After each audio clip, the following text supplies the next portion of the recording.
नमस्कार। सांकेतिक भाषा के इस विशेष बुलेटिन में आप सभी का स्वागत। आपके साथ मैं हूं शहला निगार। मेरे साथ है मेरी सहयोगी शरद मुदगल जो साइन लैंग्वेज में आप तक खबरों को पहुंचा रहे हैं। शुरुआत हेडलाइंस के साथ। बीजेपी सांसदों की कार्यशाला का अंतिम दिन। प्रधानमंत्री नरेंद्र मोदी की मौजूदगी में पहले दिन जीएसटी रिफॉर्म और सरकार की नीतियों समेत अन्य मुद्दों पर विचारों का हुआ आदान प्रदान।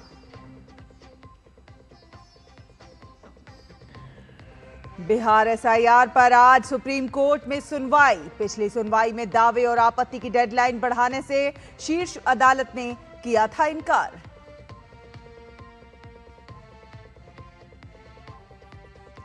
अमेरिकी राष्ट्रपति ने हमास को दी अंतिम चेतावनी। कहा, बंधकों को नहीं छोड़ा तो भुगतने होंगे गंभीर परिणाम। हमास ने कहा, विचार करेंगे।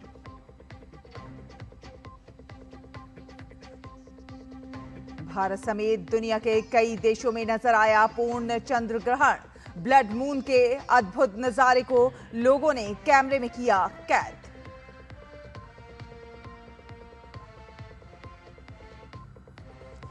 भारतीय हॉकी टीम ने 4-1 से जीता हीरो एशिया कप 2026।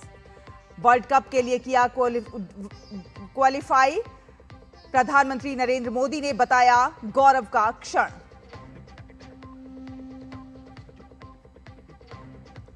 और सिनर को हराकर स्पेन के अल्कराज ने जीता यूएस ओपन का खिताब। वर्ल्ड नंबर 1 का ताज भी छीना।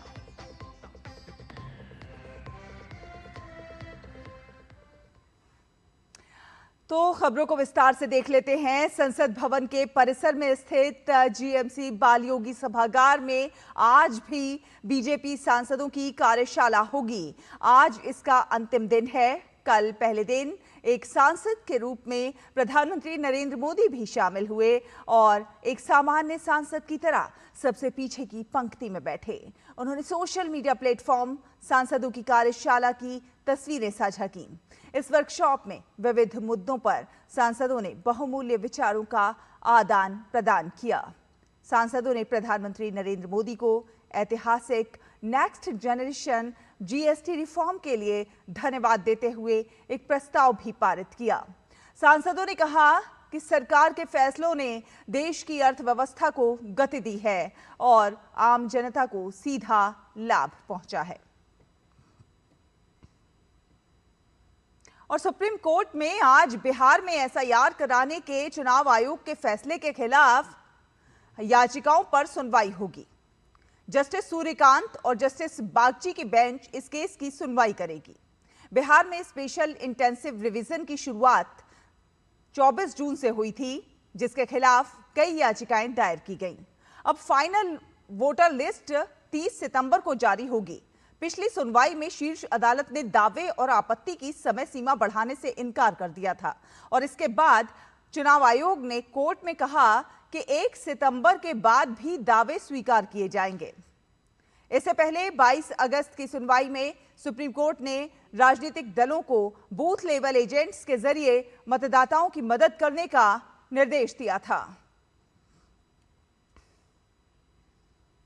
और आपको बता दें कि साल का दूसरा और आखिरी चंद्र ग्रहण कल देश के विभिन्न शहरों में देखा गया।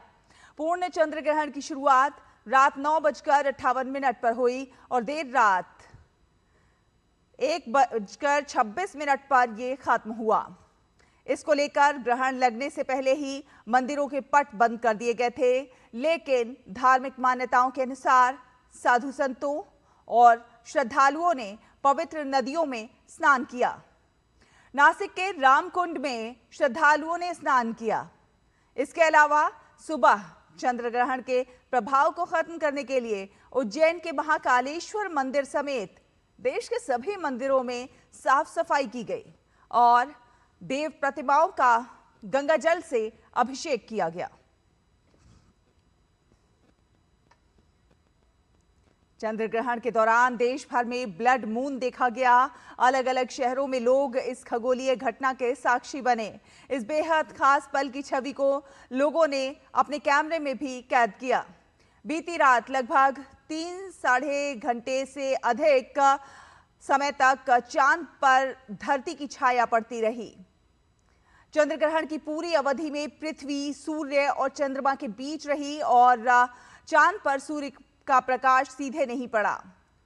भारत समेत ब्रिटेन, फ्रांस, दक्षिण अफ्रीका, तुर्की जैसे देशों में भी चंद्र ग्रहण देखा गया। और अंतर्राष्ट्रीय खबरों में अमेरिकी राष्ट्रपति डोनाल्ड ट्रंप ने हमास को गाजा में बंधकों की रिहाई को लेकर आखिरी चेतावनी दी है और नया संघर्ष विराम प्रस्ताव रखा है। इस प्रस्ताव के तहत हमास को पहले दिन सभी 48 बंधकों को छोड़ना होगा। बदले में इजराइल हजारों फिलिस्तीनी कैदियों को रिहा करेगा और संघर्ष विराम के दौरान शांति वार्ता होगी। ट्रंप ने अपने social media platform truth social पर लिखा, इजराइल ने मेरी शर्तें मान ली हैं, अब समय आ गया है कि हमास भी मान ले। उन्होंने ये भी बताया कि अगर हमास ने शर्त नहीं मानी तो इसके गंभीर नतीजे होंगे। इजरायली अधिकारी के मुताबिक इजराइल ट्रंप के प्रस्ताव पर गंभीरता से विचार कर रहा है। वहीं ट्रंप ने कहा है कि अब रूस पर और कड़े आर्थिक प्रतिबंध लगाने का समय आ गया है। उन्होंने चेतावनी दी कि युद्ध रोकने और रूस को बातचीत की मेज पर लाने के लिए अमेरिका प्रतिबंध के दूसरे चरण में जाने को पूरी तरह से तैयार है। ट्रंप ने कहा कि अब तक जो प्रतिबंध लगाए गए हैं वो काफी नहीं हैं। यदि रूस ने अपनी आक्रामकता जारी रखी तो हम और सख्त कदम उठाएंगे। ट्रंप की ये टिप्पणी ऐसे समय में आई है जब रूस ने यूक्रेन पर हमला तेज कर दिया है।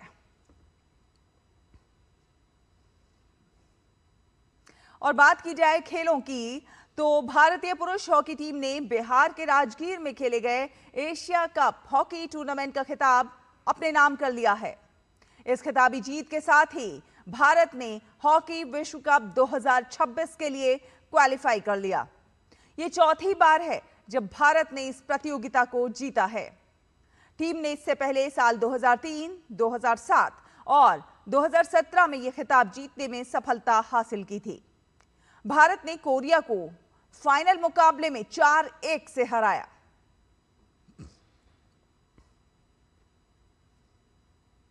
प्रधानमंत्री नरेंद्र मोदी ने भारतीय पुरुष हॉकी टीम को बधाई दी है। उन्होंने सोशल मीडिया प्लेटफॉर्म एक्स पर लिखा, बिहार के राजगीर में आयोजित एशिया कप 2025 में शानदार जीत के लिए हमारी पुरुष हॉकी टीम को बधाई। ये जीत इसलिए और भी खास है क्योंकि उन्होंने गत विजेता दक्षिण कोरिया को हराया है। ये भारतीय हॉकी और भारतीय खेलों के लिए गौरव का क्षण है। हमारे खिलाड़ी और भी ऊंचाइयां छूते रहें और देश का नाम रोशन करते रहें, यही कामना।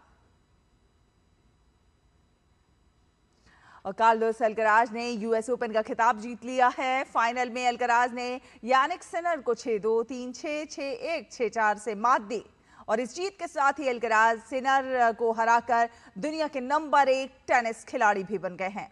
ये दोनों खिलाड़ी इस साल लगातार तीसरे ग्रैंड स्लैम फाइनल में आमने सामने थे। इस साल के चारों ग्रैंड स्लैम इन दोनों के ही नाम रहे। सिनर ने ऑस्ट्रेलियन ओपन और विंबलडन जीता तो वहीं अल्कराज ने फ्रेंच ओपन और यूएस ओपन जीतने में कामयाबी पाई। आज अंतर्राष्ट्रीय साक्षरता दिवस है। इस साल अंतर्राष्ट्रीय साक्षरता दिवस की थीम है डिजिटल युग में साक्षरता को बढ़ावा देना। मानव विकास और समाज के लिए उनके अधिकारों को जानने और साक्षरता की ओर मानव चेतना को बढ़ावा देने के लिए हर साल 8 सितंबर को दुनिया भर में साक्षरता दिवस मनाया जाता है। भारत सरकार द्वारा वर्ष 2022 में शुरू किया गया उल्लास नव भारत साक्षरता कार्यक्रम पूर्ण साक्षरता के लक्ष्य को हासिल करने की दिशा में महत्वपूर्ण योगदान दे रहा है। तो इसी के साथ सांकेतिक भाषा के इस विशेष बुलेटिन में फिलहाल इतना ही। मुझे, शरद को और हमारी पूरी टीम को दीजिए अनुमति। नमस्कार।